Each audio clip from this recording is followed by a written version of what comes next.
Pada waktu-waktu yang lalu ada banyak orang yang tidak terlalu memperhatikan pentingnya untuk orang belajar Alkitab secara formal. Tetapi saya percaya bahwa saatnya adalah sekarang untuk kita lebih serius. Karena apa yang menjadi paradigma kita itu sangat mempengaruhi kehidupan kita. STT Kingdom disediakan tidak hanya bagi mereka yang rindu terlibat dalam pelayanan, tapi untuk semua warga kerajaan yang rindu mengaplikasikan prinsip-prinsip kepemimpinan berdasarkan Alkitab dan nilai-nilai kerajaan Allah dalam kehidupan sehari-hari. Anda bisa join kita untuk diperlengkapi jadi Better Kingdom Leaders. Seperti US Marine mengatakan, give us a few good men and women, and we will train them, we'll make them better and great. Demikian juga para Kingdom Leaders yang ada di sana dan calon Kingdom Leaders. Join us, STT Kingdom. We will train you and equip you. God bless you. Amen.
Shalom warga kerajaan, untuk mengerti apa artinya strong in the Lord, untuk mengerti apa artinya mighty in the Lord, kita melihat dalam kehidupan pada Esau and Jacob, ya, Esau, Yakov.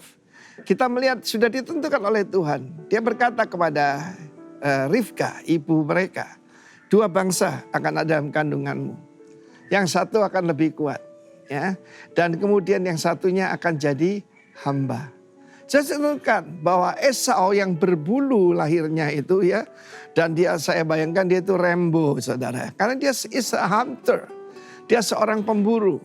Saya ingat papa saya kan hunter, ya. Wah, jagoan, saudara. Nggak ada takutnya, waduh saudaraku. Saya ingat paling sedikit ada 3 orang masuk got di depan rumah saya. Kalau cari perkara dengan dia. Dan kita nggak pernah masalah kalau ada pencuri atau maling masuk rumah. Waduh saudara. Hancur dia. Saudara yang dengar Yakov itu dikatakan mulus. Nah seperti saya tidak ada bulunya banyak, ya. Tapi itu tidak menentukan apakah pria sejati itu orang yang otot kawat balung besi. Bukan, saudara. Kita lihat bagaimana itu adalah anugerah Tuhan. Sebelum keduanya berbuat apa-apa, Tuhan sudah memilih. Yakov tuh hobinya apa? Hobinya masak, saudaraku, ya. Dan lewat masak itu dia sengaja, saudaraku, menipu kakaknya untuk memperoleh hak kesulungan. Orang yang kuat itu adalah orang yang rohani. Meskipun dia dengan cara yang salah, dia menghargai hak kesulungan. Esau berkata, besok aku mati. Buat apa hak kesulungan? Dia menjualnya cuma dengan sepiring kacang merah. Hidup kita, manusia lama kita adalah Esau. Manusia baru kita adalah Yakub yang menjadi Israel. Jangan tetap jadi Yakub. Ketika dia dibuat timpang, ketika bertemu dengan Tuhan di sungai Yabok, Tuhan berkata, namamu bukan lagi Yakub. Nama itu karakter. Engkau bukan lagi heel grabber, tetapi engkau adalah Israel, prince with God. Kita bisa kuat dalam Tuhan kalau ada jamahan Tuhan, bukan? Dan kita melihat, jadi kita tidak bisa lihat orang dari fisik. Seringkali kita dengar, don't judge the book by its cover. Seringkali kita tertipu, wah kelihatannya kok memuji Tuhannya hebat, khotbahnya luar biasa. Ketika ujian corona akademi ini aja, banyak yang bergelimpangan. Takutnya luar biasa, pada corona yang gitu kecil. Lupa, Tuhan sudah menyembuhkan segala penyakit kita dengan bilur-bilurnya, saudara. He's the Alpha and the Omega. Bagaimana Pak Arifin? Sekarang ada varian Delta, belum selesai ada Kappa, ada Lambda. Saya katakan Yesus adalah Alpha sampai Omega. Nggak usah khawatir. He's the first and the last. Tapi sekali lagi kita melihat kedua-duanya lemah. Yang satunya memakai tipu daya. Ya ada pepatah Belanda mengatakan orang yang tidak kuat mesti memakai yaitu akalnya. Ya di Surabaya kita sebutkan orang yang memakai kekuatan fisik itu okol. Ada orang yang cerdik, akal. Ada yang licik, ikil. Okol, akal, ikil katanya gitu ya. Tapi kita tidak pakai itu semua. Kita memakai kasih karunia di dalam nama Tuhan Yesus. Karena itu saudaraku, siapakah orang yang kuat? Dia yang tergantung di atas kayu salib itu. Dan berkata, Bapa ampuni mereka. Sebab mereka tidak tahu apa yang mereka perbuat. Itulah pria sejati sebenarnya. Tuhan kita Yesus Kristus. God bless you warga kerajaan. Amin. Selamat pagi Bapak Ibu sekalian, senang rasanya kami Rock Riverside bisa hadir kembali untuk menemani Bapak Ibu sekalian dalam ibadah hari Minggu ini sekalipun hanya lewat virtual. Dan kami harap Bapak Ibu sekalian dalam kondisi yang baik-baik saja seperti jiwa Bapak Ibu sekalian baik-baik saja. Kami tetap menghimbau Bapak Ibu sekalian untuk mengikuti Komsel tentunya secara online karena kami percaya komunitas yang tepat akan bisa membawa Bapak Ibu melewati musim ini dengan kondisi yang baik-baik saja. Karena di dalam Komsel, Bapak Ibu sekalian bisa mendapatkan penguatan, kemudian konseling Bapak Ibu bisa dapatkan di sana, dan juga jika ada pergumulan doa bisa disampaikan. Bagi Bapak Ibu sekalian yang hari ini harus terpaksa berada di rumah karena terpapar virus COVID-19, kami dari Rock Riverside memberikan bantuan berupa makan 2 kali sehari beserta snack sehat untuk mendukung proses pemulihan Bapak Ibu sekalian. Bagi Bapak Ibu yang membutuhkan bisa menghubungi Gembala Komsel atau bisa menghubungi nomor yang akan tertera di bawah ini. Bagi Bapak Ibu yang rindu untuk memberikan persembahan, bisa langsung transfer ke rekening atau scan QR Code yang tersedia. Baik, sebelum memulai ibadah pagi hari ini, mari kita berdoa. Tuhan, terima kasih kalau hari ini kami boleh menikmati segala sesuatu yang baik. Ini semua karena apa yang sudah Engkau kerjakan melalui salib-Mu, Tuhan. Dan biar pagi hari ini, ibadah kami hanya untuk satu nama, yaitu Kristus yang semakin besar dalam hidup kami. Dalam nama Yesus, kami berdoa. Dan bagi Bapak Ibu sekalian, selamat beribadah. Biarlah segala pujian, penyembahan kita pagi hari ini hanya bagi satu nama, karena Dia Tuhan yang berdaulat dari dulu, sekarang, sampai selama-lamanya. Di dalam nama Yesus Tuhan, ini penyembahan kami hanya bagi Engkau.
that I am.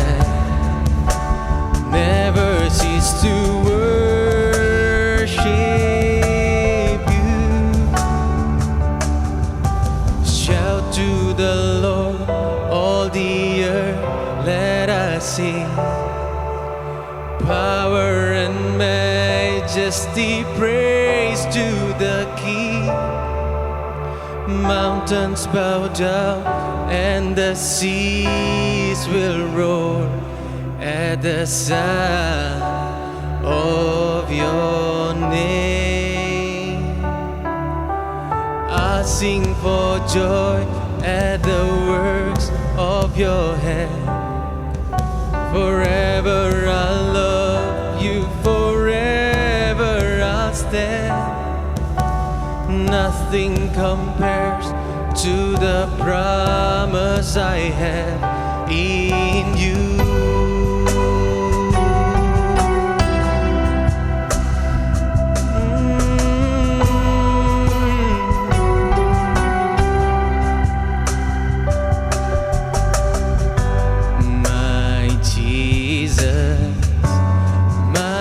Savior, Lord, there is none like you.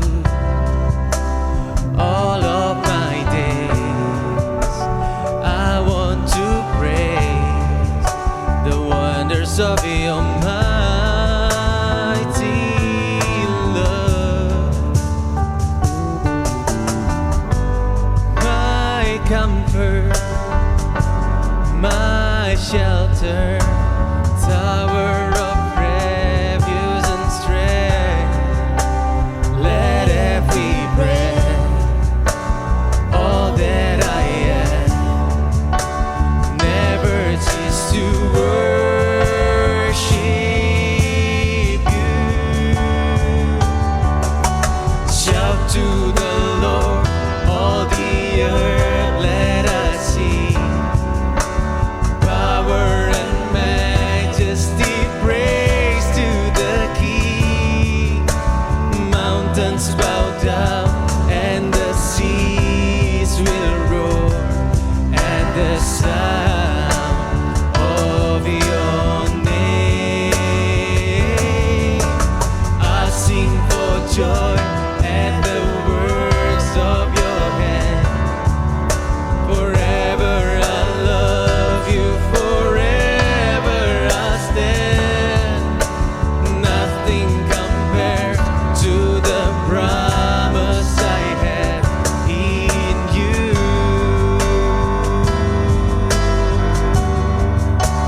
Oh, shout to the Lord, all the earth, let us sing. Power and majesty, praise to the King. Mountains bow down and the seas will roar at the sound of your name.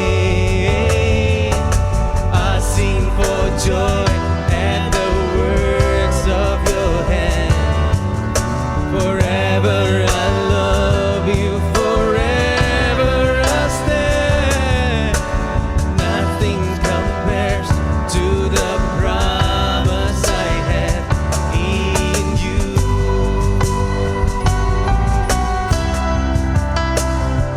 Nothing compares to the promise I have in you. Oh.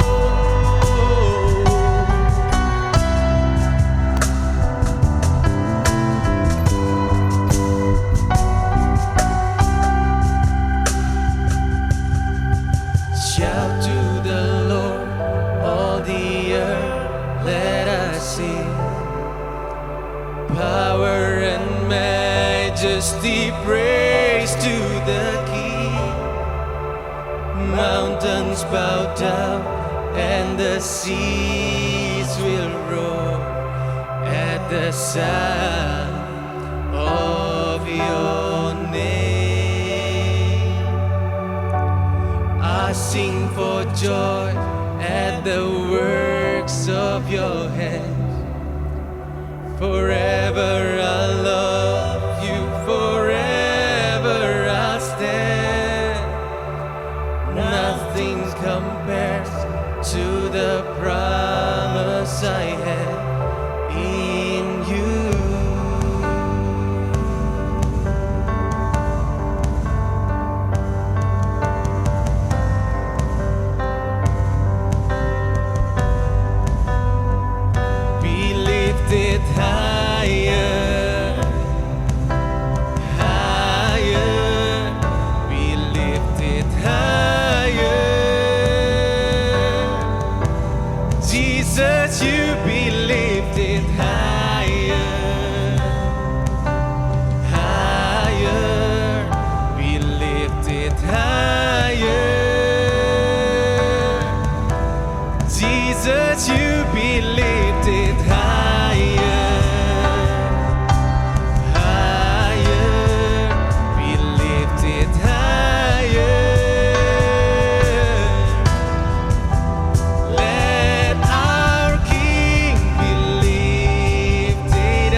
lifted higher,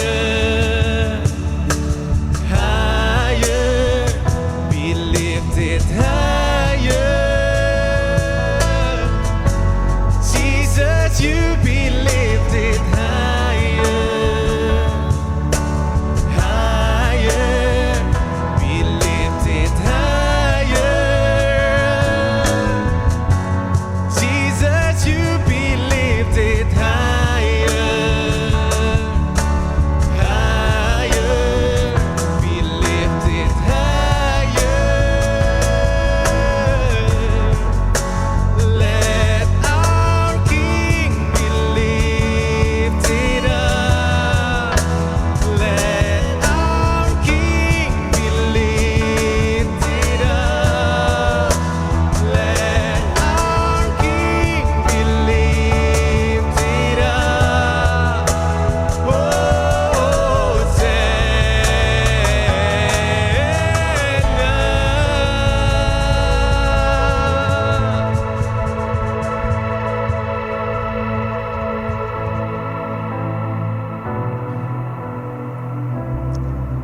2 Korintus 4, 16-18 firman Tuhan berkata demikian. Sebab itu kami tidak tawar hati, karena meskipun manusia lahiriah kami semakin merosot, namun manusia batiniah kami semakin dibaharui dari hari ke hari. Sebab penderitaan ringan yang sekarang ini mengerjakan bagi kami kemuliaan kekal yang melebihi segalanya, jauh lebih besar daripada penderitaan kami. Sebab kami tidak memperhatikan yang kelihatan, melainkan yang tidak kelihatan. Karena yang kelihatan adalah sementara, sedangkan yang tidak kelihatan adalah kekal. Tuhan, kami semakin yakin bahwa dalam penderitaan yang kami boleh alami, Engkau Tuhan yang selalu berikan penghiburan dalam hidup kami. Dan mengikut Engkau, mengiring Engkau adalah keputusan yang kami tidak akan pernah sesalkan. Karena kami tahu Engkau segalanya di dalam hidup kami. Terima kasih Tuhan. Terima kasih Yesus.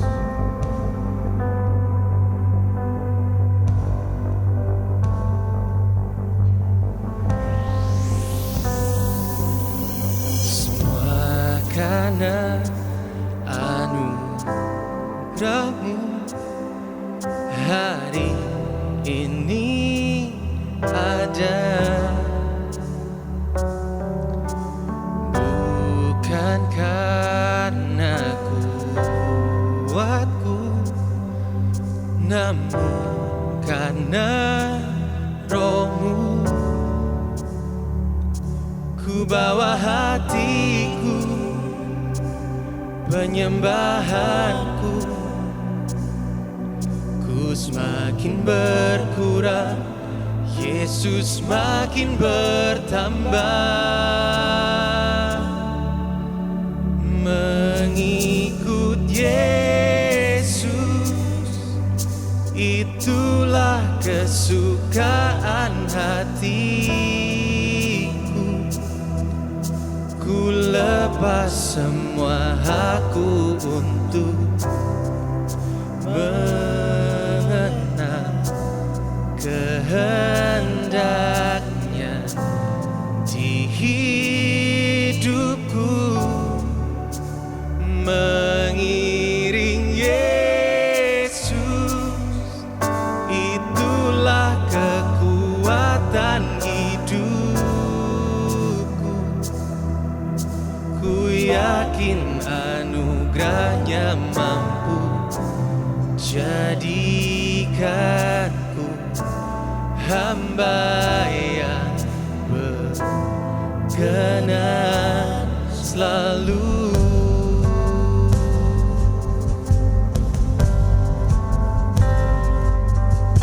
Semua karena anugerah-Mu hari ini ada, bukan karena kuatku,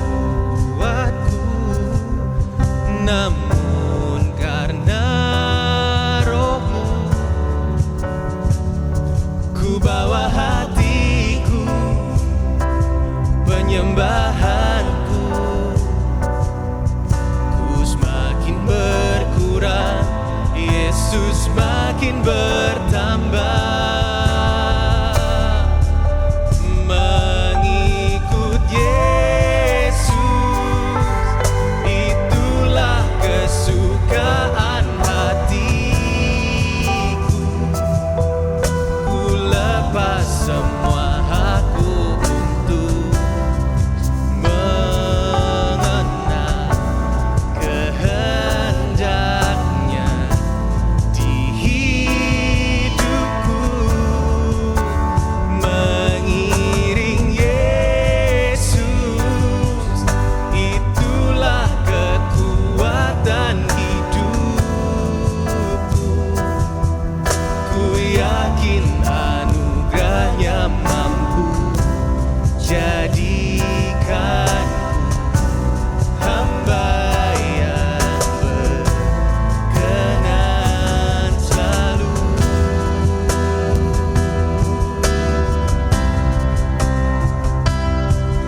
Kami tenang di dalam tangan-Mu, Yesus, sebab Kau Allah besertaku. Sekalipun di dalam lembah gelap, Kau Tuhan yang berjanji untuk selalu setia sampai selamanya, sampai selamanya.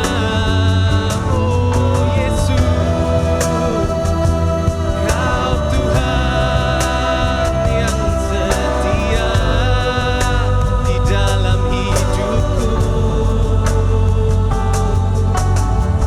Hanya Kau Tuhan, hanya Kau Raja, satu-satunya di hidupku.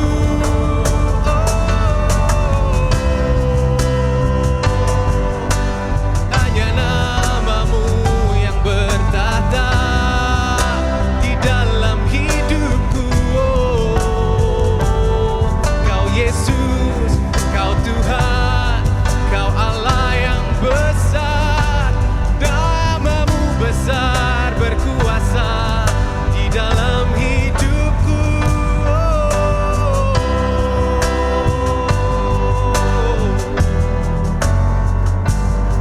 Hanya Kau Yesus, hanya Kau Tuhan.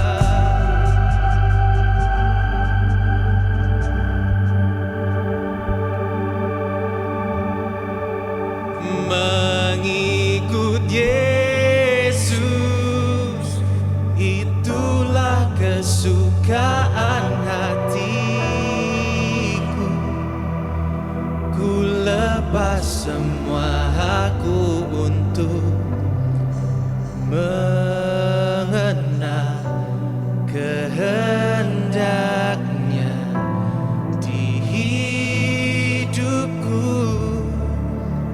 Mengiring Yesus, itulah kekuatan hidupku. Ku yakin anugerahnya mampu jadikanku hamba yang berkenan selalu. Shalom Bapak Ibu, Jemaat Riverside yang dikasihi Tuhan. Kabar baik buat kita semua, pada saat ini kita masih dalam keadaan sehat. Dan saya berharap Anda semua yang ada di rumah juga dalam keadaan yang baik, sehat dan bahagia. Pada kesempatan ini saya akan menyampaikan firman Tuhan dan ingin saya beri judul The Potter and the Clay. Saya akan bacakan dari kitab Yeremia pasalnya yang ke-18 ayat 1 sampai ayatnya yang ke-6. Yeremia 18 ayat 1 sampai 6. Pelajaran dari pekerjaan tukang periuk. Ya, judul daripada pasal ini adalah pelajaran dari pekerjaan tukang periuk. Tukang periuk seringkali juga disebut dengan istilah penjunan. Ayat yang pertama, firman yang datang dari Tuhan kepada Yeremia, bunyinya, "Pergilah dengan segera ke rumah tukang periuk, di sana aku akan memperdengarkan perkataan-perkataanku kepadamu.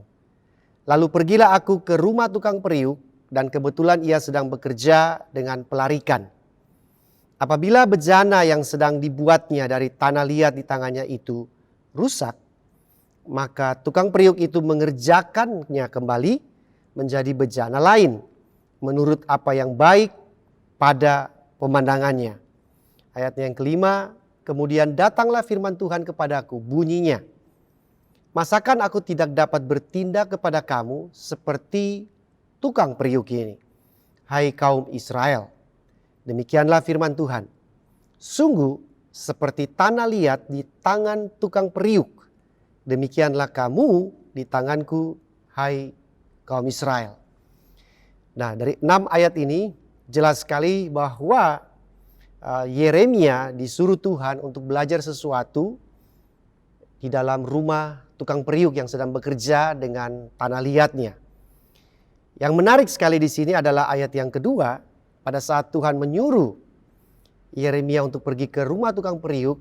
Di dalam bahasa Indonesia tadi kita baca, dia katakan di sana pergilah dengan segera. Tetapi dalam bahasa Inggris dikatakan arise and go down to the potter's house. Ada kata go down di sana. Jadi bangkit dan turunlah ke rumah tukang periuk. Nah, saya mendapati makna yang lain di dalam kata go down ini. Mungkin secara geografis rumah tukang periuk itu berada di dataran rendah sehingga Yeremia harus turun ke sana. Tapi ada pengertian yang lain, kata go down adalah sesuatu yang berhubungan dengan humility atau humble, kerendahan hati. Karena Yeremia akan pergi ke rumah tukang periuk untuk belajar membutuhkan kerendahan hati. Kita tidak dapat belajar sesuatu dan kita tidak dapat berubah jikalau kita tidak cukup rendah hati. Sehingga Yeremia diminta oleh Tuhan dan juga oleh kita semua, jikalau kita mau belajar sesuatu dari Tuhan, kerendahan hati adalah modal utamanya. Yeremia 18 ayat 6, tadi kita baca bersama-sama bahwa sang penjunan atau tukang periuk itu adalah Tuhan. Kita sebagai tanah liat dan bejana adalah hasil dari pembentukan tanah liat tersebut. Jadi Tuhan adalah sang penjunannya, dia adalah tukang periuknya, kita adalah tanah liatnya, dan bejana adalah hasil daripada pembentukan tanah liat tersebut. Nah, Yeremia berada di rumah tukang periuk itu berhari-hari. Karena saya mempelajari bahwa proses pelarikan atau pembentukan tanah liat sehingga langsung menjadi sebuah bejana itu tidak dalam jangka waktu yang pendek. Jadi Yeremia berada di rumah tukang periuk itu berhari-hari. Dia menunggu di sana, dia mengamati, dia melihat bagaimana proses kerja tukang periuk dengan tanah liat tersebut. Yaitu dari pengambilan tanah liat, kemudian persiapan tanah liat itu tersebut harus digiling supaya halus sehingga nanti menjadi bejana yang baik. Kemudian ada proses pembentukan di mana ini proses yang paling penting, dan kemudian dijemur. Setelah dijemur, bejana tersebut dibakar dan kemudian disempurnakan dan barulah menjadi sebuah bejana yang siap dipakai. Nah, proses ini kita dapat temukan di dalam ayat yang keempat. Dalam Yeremia tadi yang kita sama-sama sudah bacakan. Saya akan ulangi lagi Yeremia 18 ayat 4 di mana proses ini ada dalam ayat tersebut. Apabila bejana yang sedang dibuatnya dari tanah liat di tangannya itu rusak, terjemahan yang lain bilang tidak sempurna, maka tukang periuk itu mengerjakannya kembali. Nah, ini menarik sekali kata atau kalimat mengerjakannya kembali menjadi bejana lain. Di dalam terjemahan The Message dibilang bahwa the potter atau sang penjunan tersebut dia akan start over and use the same clay. Jadi dia mengerjakan kembali dengan tanah liat yang sama. Poin yang pertama, bahwa ketika tanah liat itu tidak berhasil atau tidak sempurna menjadi bejana, maka sang penjunan akan mengerjakan kembali dengan bahan yang sama, dengan tanah liat yang sama. Dia tidak buang tanah liat tersebut, dia menggunakan bahan yang sama. Ini membuktikan atau menyatakan kepada kita semua ketika Tuhan memproses kita. Ketika kita belum mencapai kesempurnaan, kita gagal di tengah jalan, kita gagal dibentuk, Tuhan tidak membuang kita, tapi dia tetap menggunakan bahan yang sama, orang yang sama, tanah liat yang sama. Karena dia Allah yang panjang sabar. Dia akan tetap sabar berurusan dengan pembentukan kita walaupun kita seringkali memberontak, kita gagal di tengah jalan, kita mengecewakan dia. Tetapi dia dengan sabar membentuk kita. Saudara bisa bayangin kalau pada saat Yesus memikul salib dari Via Dolorosa itu menuju ke Bukit Golgota. Kemudian di tengah jalan ketika dia lagi pikul balok salib yang besar itu. Dan dia melihat, karena dia juga Tuhan, dia bisa melihat masa depan kita. Bahwa setelah penyaliban tersebut, kita pun tetap akan memberontak terhadap dia. Kita berjanji untuk bertobat, tapi kita tetap juga akan melakukan hal yang sama, dosa yang sama. Dan kemudian di tengah jalan tersebut, Yesus melepaskan kayu salib itu dan menaruhnya. Dan kemudian berkata bahwa saya sudah cukup, saya enough. Saya tidak akan memberikan diri saya disalib karena percuma. Ya, tanah liat yang saya akan bentuk pun adalah tanah liat yang suka berontak, yang mengecewakan, yang gagal di tengah jalan, yang tidak mau mengikuti perintah saya, kehendak saya. Sehingga dia berhenti di tengah jalan, dia tidak mau melanjutkan untuk kepada penyaliban tersebut. Nah, saudara bisa bayangkan bagaimana hasilnya? Pasti tidak ada penyaliban, tidak ada korban Kristus di atas kayu salib kalau dia tidak sabar dan tekun menanggung penderitaan buat kita. Kata sabar di sana dalam bahasa Inggris dipakai kata long suffering. Ini sangat menarik sekali kata ini, long suffering, yang artinya sabar. Itu mempunyai pengertian dengan sabar bertahan di dalam sebuah keadaan susah atau menderita. Sabar bertahan di dalam sebuah keadaan yang susah dan menderita, long suffering. Tuhan long suffering dengan tanah liat yang sama. Walaupun tidak jadi, belum sempurna, dia tetap memakai bahan yang sama karena dia sabar terhadap tanah liat tersebut. Nah, Bapak Ibu, jikalau Tuhan long suffering dengan kita, tanah liat yang bandel, yang nakal, yang seringkali mengecewakan dia ini dalam proses kita tersebut, berarti kita juga sebagai tanah liat kita harus memiliki karakter ini. Kita harus memiliki sifat ini, yaitu long suffering. Kita juga harus menjadi sabar di dalam penderitaan atau dalam proses Tuhan terhadap kita. Dia tidak menyerah dengan tanah liat tersebut. Dia tetap melanjutkan prosesnya terhadap tanah liat yang sama tersebut. Dia tidak mengangkat tangan terhadap tanah liat tersebut, tetapi dia tetap memprosesnya. Mengapa kalau Tuhan tidak menyerah terhadap tanah liat tersebut?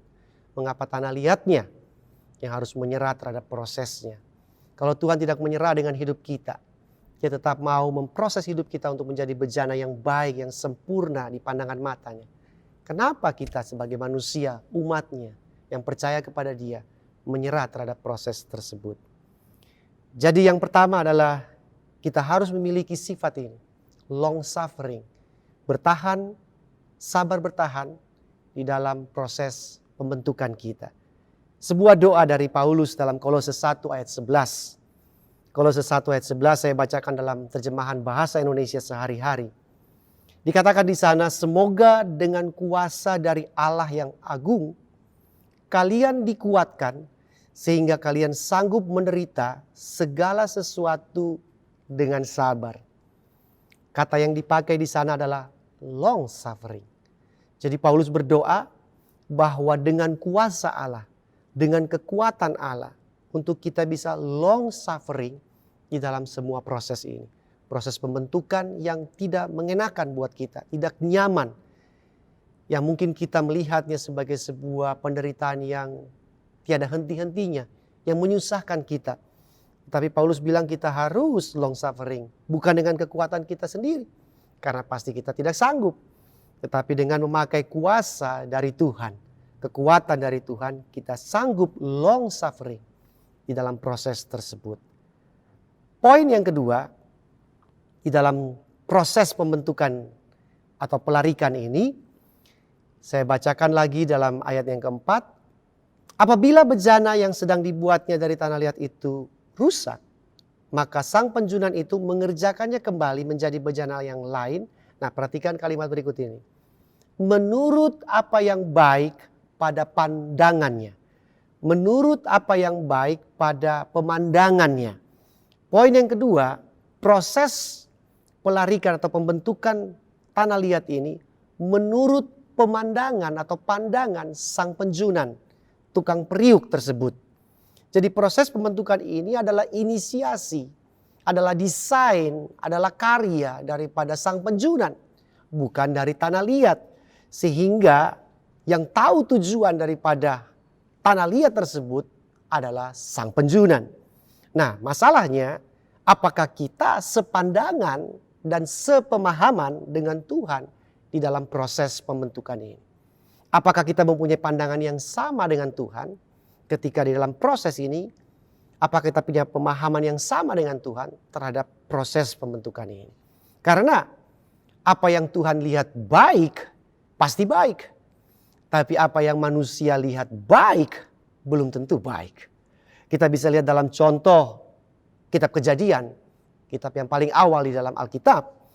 Di dalam Kejadian pasal 1 ayat 31, setelah selesai menciptakan segala sesuatu, Tuhan melihatnya, apa yang dia jadikannya itu sungguh amat baik. Dia melihatnya baik dan pasti baik. Ya, tetapi di dalam Kejadian 3 ayat 6, ketika wanita atau manusia itu melihat buah yang dilarang Tuhan untuk dimakan, dia melihat buah itu baik. Dan ternyata apa yang dia lihat baik tidak baik. Karena buah itu membawa manusia jatuh dalam dosa, jatuh dalam semua penderitaan. Sehingga di sini kita dapat menggambarkan, menarik kesimpulan bahwa apa yang kalau Tuhan lihat baik pasti baik. Tapi apa yang manusia, apa yang kita lihat baik belum tentu baik. Nah, hal ini pun terjadi dalam proses pembentukan ini. Kalau Tuhan melihat proses pembentukan ini baik, kita harus percaya bahwa pasti baik. Tapi seringkali kita kalau tidak sepandangan dan tidak sepemahaman dengan Tuhan, kita mungkin melihatnya tidak baik. Sehingga hasilnya tidak baik. Sehingga kita harus memiliki pandangan yang sama dengan Tuhan. Apa yang terjadi kalau saudara dan saya tidak mempunyai pandangan yang sama atau pemahaman yang sama dengan Tuhan terhadap proses pembentukan ini? Kita tidak memiliki pengertian yang sama dengan Tuhan tentang proses ini. Yang terjadi adalah kita akan frustasi, kita akan menjadi putus asa di saat proses pembentukan itu datang dalam hidup kita. Kita akan menjadi kecewa, kita akan menjadi tawar hati, kita berontak terhadap Tuhan. Bahkan kita akan menyalahkan Tuhan terhadap proses yang sedang terjadi. Mengapa demikian? Karena saudara dan saya tidak mempunyai pandangan yang sama dengan Tuhan terhadap proses yang sedang terjadi. Kita tidak mempunyai pemahaman yang sama dengan Tuhan terhadap proses pembentukan yang sedang terjadi. Tanah liat tidak bisa melihat proses akhir. Hanya sang penjunan yang bisa melihat proses akhir daripada pembentukan tersebut. Bagaimana kita bisa mendapatkan pandangan dan pemahaman yang sama dengan Tuhan? Kita harus memiliki pikiran Kristus. Jadi pikiran Kristus di sini membantu kita untuk bisa melihat bagaimana Tuhan melihat proses tersebut. Nah, Rasul Paulus dalam Kolose 3 ayat 2, dia berkata bahwa pikirkanlah perkara yang di atas, bukan yang di bumi. Artinya bukan kita tidak perlu mengurusi segala urusan kepentingan yang ada di bumi ini, dan kita masih ada di sini di bumi ini, bukan demikian. Tetapi Paulus menginginkan bahwa pikiran kita harus sepemahaman, sepandangan dengan pikiran Tuhan. Walaupun kita masih di bumi, tapi kita melihatnya dari sudut pandang Tuhan, dari pandangan penjunan, dari pemahaman sang penjunan, sehingga waktu kita ada di bumi ini segala proses yang terjadi, pembentukan terhadap hidup kita, kesusahan, penderitaan, kita melihatnya dari sudut pandang Tuhan. Kita memakai kacamatanya Tuhan untuk melihat apa yang sedang terjadi dalam hidup kita. Poin yang terakhir, yaitu poin yang ketiga, mengenai proses pembentukan tanah liat tersebut. Sudut pandang dan pemahaman kita akan menentukan kita berespon atau kita bereaksi ketika kita berada di dalam sebuah proses. Saya ulangi, sudut pandang kita dan pemahaman kita akan menentukan apakah kita berespon atau kita bereaksi ketika kita berada dalam proses tersebut. Nah, ada beda yang besar antara respon dan reaksi. Ada perbedaan antara respon dan reaksi. Respon adalah melalui proses pemahaman. Respon adalah sebuah tindakan di mana melalui proses pemahaman, proses pengertian, dan melalui proses waktu. respon tidak spontan. Dia melalui proses waktu. Ada pemahaman, ada pengertian di balik itu. Itu respon. Sedangkan reaksi adalah tindakan yang alamiah, yang natural dari manusia, tanpa proses pemahaman atau pengertian yang benar dan terjadinya langsung atau spontan. Dan kita semua ketika berada dalam sebuah masalah, dalam sebuah penderitaan atau kesusahan, dalam sebuah tekanan, rata-rata kita bereaksi, bukan berespon. Karena reaksi adalah tindakan yang sangat alamiah yang manusia berikan terhadap sebuah tekanan atau sebuah masalah yang datang. Jadi Bapak Ibu, kita semua di tempat ini, Anda yang menonton juga di rumah, kita bisa mengerti hal ini bahwa yang Tuhan inginkan dari hidup kita sebagai tanah liat bukan reaksi. Kita jangan bereaksi terhadap tangan sang penjunan tersebut. Karena reaksi akan menimbulkan sebuah hasil yang tidak maksimal.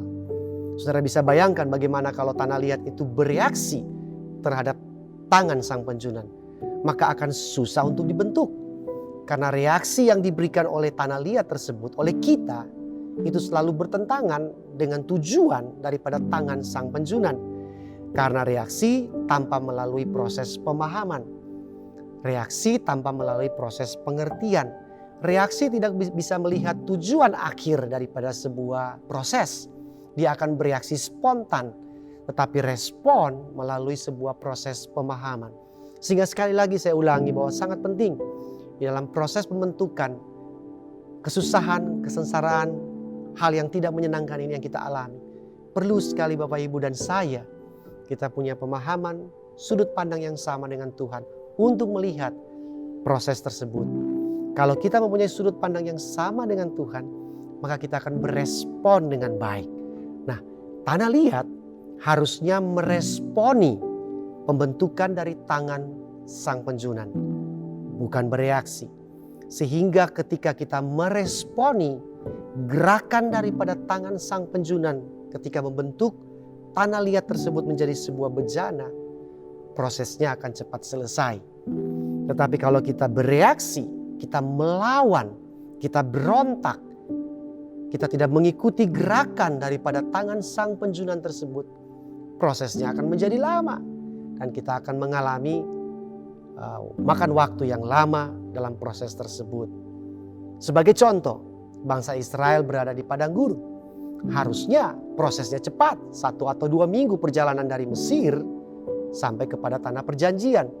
Tetapi karena pemberontakan, karena tidak mau mereka mengikuti perintah Tuhan, mereka tidak mau mengikuti kehendak Tuhan, mereka bereaksi terhadap semua masalah yang ada di perjalanan tersebut, dalam proses tersebut. Maka waktunya menjadi lama, menjadi 40 tahun.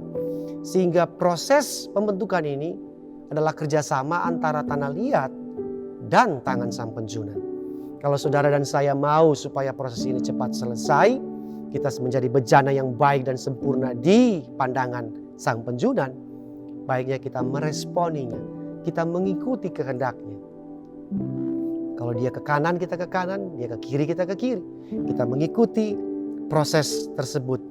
Ada seseorang pernah berkata dan saya pernah mendengarkannya bahwa tidak ada cara yang lain yang kita harus lakukan di dalam proses pembentukan penderitaan kesusahan yang kita alami. Satu kata di sana adalah nikmati saja. Kita harus menikmati, kita enjoy, karena tidak ada cara yang lain untuk kita bisa lakukan dalam proses tersebut. Hanya kita nikmati proses tangan sang penjunan membentuk tanah liat tersebut.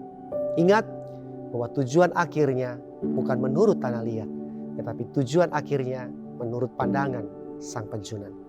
Ada satu ayat yang menarik sekali di dalam 1 Tawarik 21 ayat 13, di mana Raja Daud berkata kepada Nabi Gad, dan saya pakai ayat ini sebagai penutup firman Tuhan pada saat ini. Dia berkata kepada Nabi Gad waktu itu datang dengan 3 pilihan untuk Raja Daud pilih karena dia berbuat suatu kesalahan. Dan Raja Daud pilih pilihan yang terakhir, yaitu dia berkata di sana, dia mendingan jatuh ke tangan Tuhan. Ayatnya berbunyi seperti ini. Biarlah kiranya aku jatuh ke dalam tangan Tuhan, sebab sangat besar kasih sayangnya. Tetapi janganlah aku jatuh ke dalam tangan manusia. Tanah liat baik sekali, akan menjadi sempurna kalau jatuh di tangan Sang Penjunan. Jangan jatuh di tangan saudara sendiri, tangan manusia. Karena saudara tidak bisa membentuk hidup saudara sendiri. Hanya Sang Penjunan bisa membentuk tanah liat tersebut. Sehingga Raja Daud berkata, mendingan, lebih baik aku jatuh dalam tangan Sang Penjunan.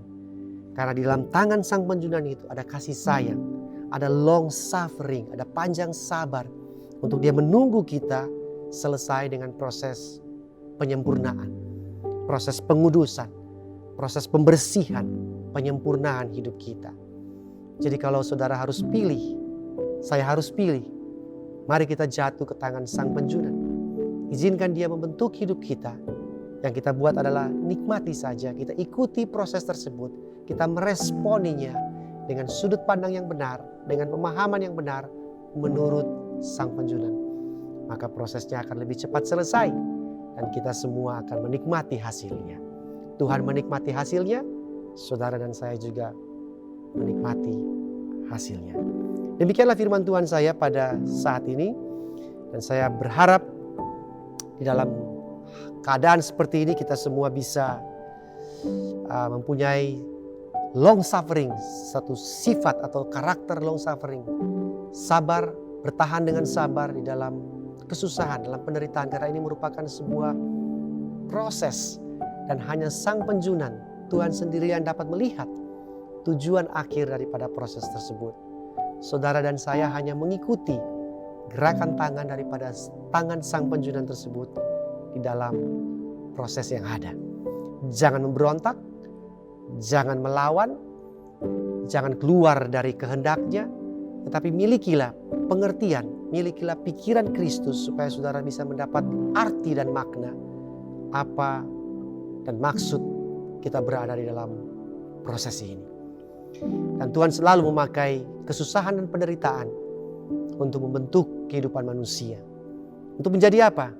Untuk mengeluarkan semua sifat Kristus, sifat yang ilahi dari diri manusia tersebut, sehingga kita akan dikatakan kembali menjadi serupa dan segambar dengan Sang Penjunan tersebut. Untuk mengakhiri firman Tuhan ini, saya akan membawa saudara dalam doa dan kita akan sama-sama menghampiri Tuhan. Kita berdoa untuk firman Tuhan pada saat ini. Bapa di surga, kami mengucap syukur untuk firman Tuhan yang telah kami dengar, firman Tuhan yang telah kami renungkan. Dan biarlah Allah Roh Kudus bantu kami, tolong kami untuk supaya apa yang sudah kami dengar ini kami mengerti, dan di dalam pengertian itulah kami membangun seluruh kehidupan kami sebagai tanah liat.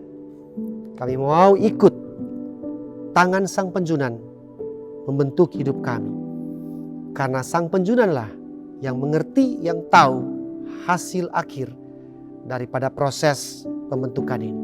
Kami tahu ini tidak enak, kami sadar bahwa ini tidak menyenangkan, tidak nyaman. Tapi kalau kami mengikuti tangan Sang Penjunan, maka ada kasih sayang di dalamnya, ada long suffering, ada kesabaran, ada panjang sabar dari Sang Penjunan untuk menguatkan kami, memampukan kami di dalam proses pembentukan ini. Berkati semua umat-Mu yang telah mendengarkan firman ini. Biarlah damai sejahtera Tuhan,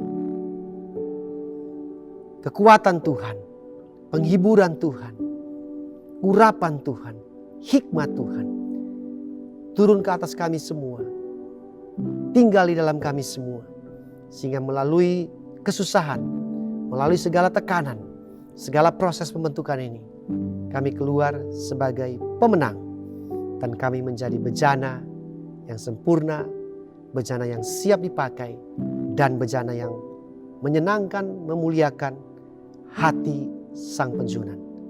Berkati seluruh umat-Mu, hanya di dalam nama Tuhan Yesus Kristus kami berdoa dan mengucap syukur. Amin. Tuhan memberkati Anda semua. Shalom. God bless you. Terima kasih bagi Bapak Ibu sekalian karena sudah mengikuti ibadah online ini hingga selesai. Untuk mendukung ibadah online Rock Riverside, Kami menghimbau Bapak Ibu sekalian untuk bisa subscribe, like, dan juga bagikan video ini kepada semua orang. Supaya apa? Supaya semua orang bisa mendengar kabar baik tentang apa yang sudah Kristus kerjakan dalam kehidupan kita. Sekali lagi, kami dari Rock Riverside mengucapkan terima kasih bagi Bapak Ibu sekalian. Stay safe, stay healthy, have a gospelful day. Tuhan Yesus memberkati.